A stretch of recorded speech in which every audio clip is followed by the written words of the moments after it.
Toligaa akkam jirtu dhaggeeffattoota keenya qophii kun qophii abbaa torbeeti.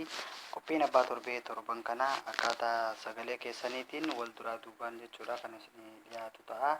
Turtiin keessan televizyiinii keenya wajjin haa ta'u isiniin jecha. Qophiin abbaa torbee torban kana wal duraa duubaan akkaataa sagalee keessaniitiin jechuudha.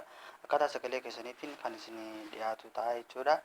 8330 jettanii akkaataa sagalee keessaniitiin kan isin filattanii sirbii sadarkaa kurnaffaa irratti kan akkaataa sagalee keessaniitiin jechuudha kan isin filattan sirba Hayilamaariyaam Dassaalany fi Mallas Zeenaawiin waliin ta'anii taphatan wallistoonni kun artistoota jechuun wallistoota bebbeekamoodha.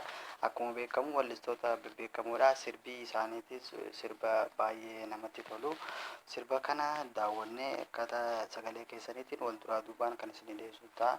Sirba kana daawwannee walitti deebina. Turtiin keessan televizyiinii Cinqii waliin haa ta'u isiniin jaa.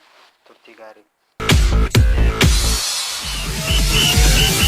준비하시고 서세요.